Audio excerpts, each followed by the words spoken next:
तबाही, बर्बादी और महाविनाश को झेल रहे यूक्रेन पर एक और बड़ा हमला हो गया है। जी हाँ, रूस की सेना ने यूक्रेन पर इस साल का सबसे बड़ा हवाई हमला कर दिया। यूक्रेन की वायुसेना ने कहा कि रूस ने इस साल यूक्रेन पर अपना सबसे बड़ा हवाई हमला किया है, जिसमें 574 ड्रोन और 40 मिसाइलें दागी गई। यूक्रेन ने बताया कि हमले ज्यादातर देश के पश्चिमी इलाकों को निशाना बनाकर किए गए। अधिकारियों के अनुसार इन हमलों में कम से कम एक व्यक्ति की मौत हो गई और 15 अन्य लोग घायल हो गए हैं। यूक्रेन के विदेश मंत्री आंद्रेई सिबिहा ने कहा कि रूस ने पश्चिमी यूक्रेन में हमले के दौरान एक प्रमुख अमेरिकी इलेक्ट्रॉनिक्स निर्माता कंपनी को भी तबाह कर दिया है। हालांकि इस अमेरिकी कंपनी पर रूसी हमले से जुड़ी कोई और जानकारी नहीं दी गई है। इधर रूसी हमलों का मुकाबला करने के लिए यूक्रेन ने ड्रोन निर्माण क्षेत्र में नया स्टार्टअप शुरू कर दिया है। पिछले साल सितंबर में जब यूक्रेन ने रूस में आयुध डिपो पर हमला किया था, तो इससे दुश्मन के क्षेत्र में अंदर तक प्रहार करने के यूक्रेन के दृढ़ संकल्प और रक्षा उद्योग की ताकत का पता चला। ये क्षण विशेष रूप से उस महिला के लिए संतुष्टिदायक था जो इस मिशन को पूरा करने के लिए 1000 किलोमीटर से अधिक की उड़ान भरने वाले ड्रोन के निर्माण के लिए जिम्मेदार थी। इसके बाद कई महीनों तक रूस के पास विनाशकारी ग्लाइड बम हमले के जारी रखने के साधन नहीं थे। अलास्का से लेकर वाशिंगटन तक रूस यूक्रेन के बीच करीब 4 साल से चल रहे संघर्ष को खत्म करने की कोशिश चल रही है, लेकिन दोनों ही देश पीछे हटने को तैयार नहीं है।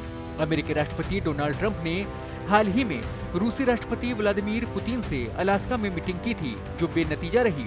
इसके बाद यूक्रेनी राष्ट्रपति व्लादिमीर जेलेंस्की ने भी यूरोपीय नेताओं के साथ वाशिंगटन में ट्रंप से मुलाकात की ताकि संघर्ष को रोका जा सके। बावजूद इसके अब तक कोई भी ठोस नतीजा नहीं निकला। यूक्रेन के पश्चिमी हिस्से देश के पूर्व और दक्षिण में युद्ध क्षेत्र की फ्रंटलाइन से बहुत दूर हैं। ऐसा माना जाता है कि यूक्रेन के पश्चिमी सहयोगियों की ओर से दी जाने वाली ज्यादातर सैन्य सहायता वहीं पहुंचाई जाती है। शायद यही वजह है कि इस बार रूस ने पश्चिमी यूक्रेन को टारगेट किया।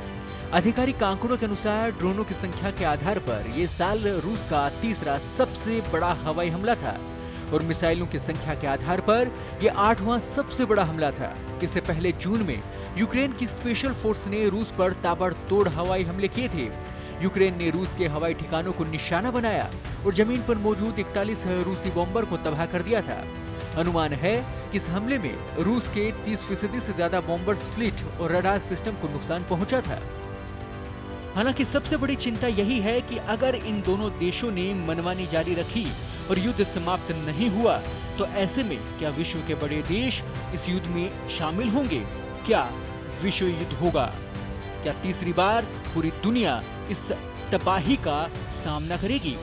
ताजा अपडेट्स और बड़ी खबरों के लिए बने रहें पत्रिका के साथ। मैं हूं आपके साथ कृपाशंकर शर्मा।